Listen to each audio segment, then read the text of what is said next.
안녕하세요. 화해작가 조민경입니다.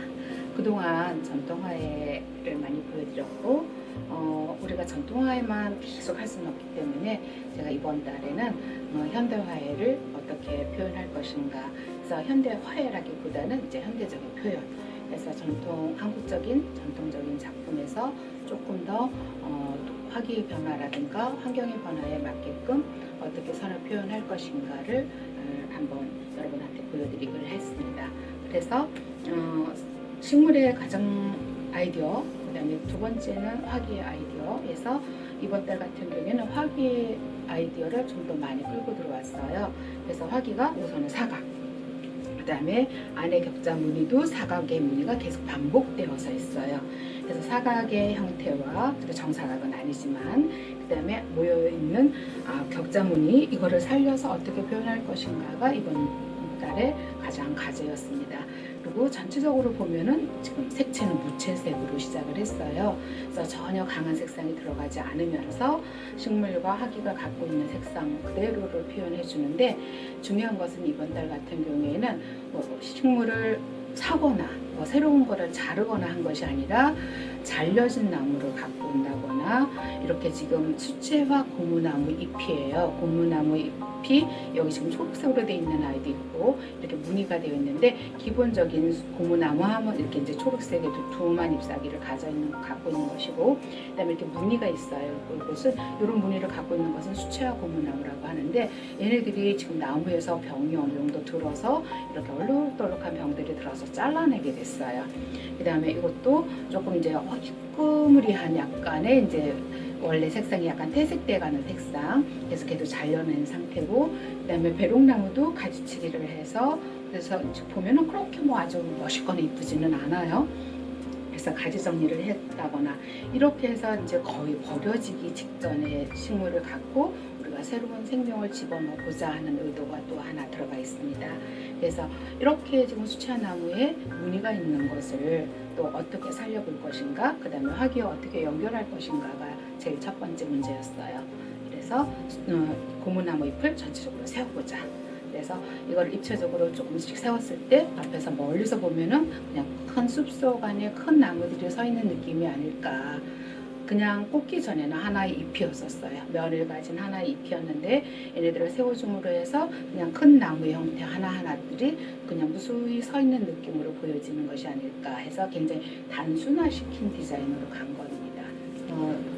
동양꽃의 현대적 표현에서는 우리가 보통 전통화에서는 많이 사용하지 않는 면 같은 것을 좀 활용을 많이 하게 돼요. 그래서 지금 작품에서도 보면은 면 하나의 면들이 지금 모여 있는 거잖아요.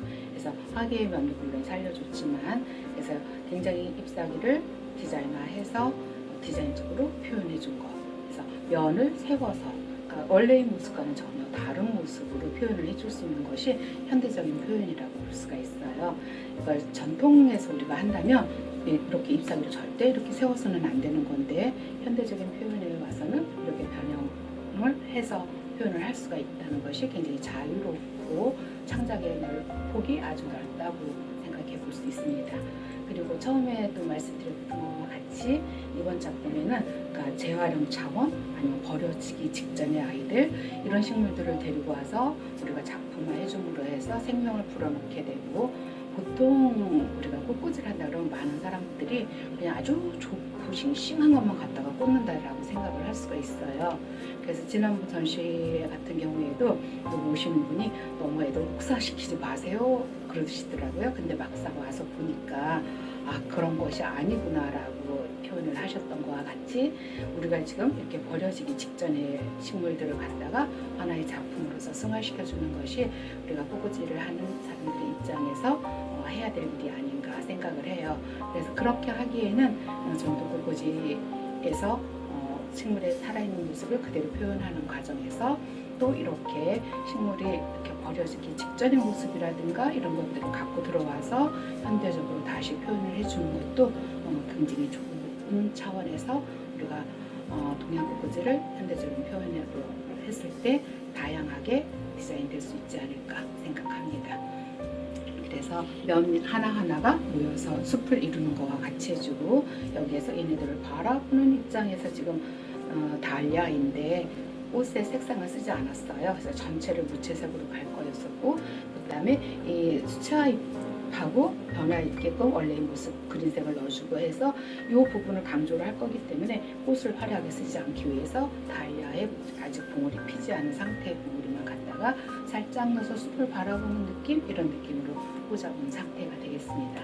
그리고 동양에서 빠질 수 없는 우리가 이 앞뒤의 공간도 살려주면서 선 하나를 크게 세워서 이 전체적인 공간을 하나의 작품으로 어우러질 수 있게끔 하면서 배롱나무를 뒤에다가 입체적으로 뒤로 굉장히 많이 나가게 해주었고요. 그래서 이런 선을 고정하기가 조금 어려울 때는 수반에다가 침봉을 넣고도 할 수 있지만, 그렇지 못할 때에는 우리가 이제 다양한 고정법을 사용해서 할 수도 있습니다.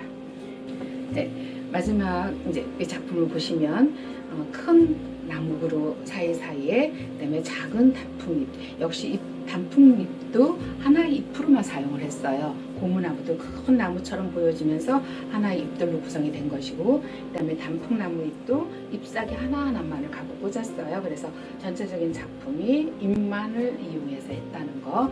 그래서 큰 잎에다가 아주 작은 잎들이 밑에 사이사이에서 마무리 역할도 해주면서 밑에 공간을 조금 더 입체감 있게. 그래서 멀리 보이면은 잘 안 보이겠지만 그래도 앞에 와서 보면은 굉장히 입체적으로 작은 잎들이 구성이 되어 있어요. 그리고 여기까지는 굉장히 좁아서 하기가 어렵기 때문에 거기에다가는 요즘에 나오는 사철나무 꽃봉오리가 되겠어요. 사철나무 꽃봉오리로 해서 지루한 감을 살짝 없애기 위해서 마지막 부분은 이렇게 구성을 해준 걸로 마무리를 했습니다. 자, 여기까지 이번 달에도 지금 현대적인 표현을 여러분한테 보여드렸습니다. 감사합니다.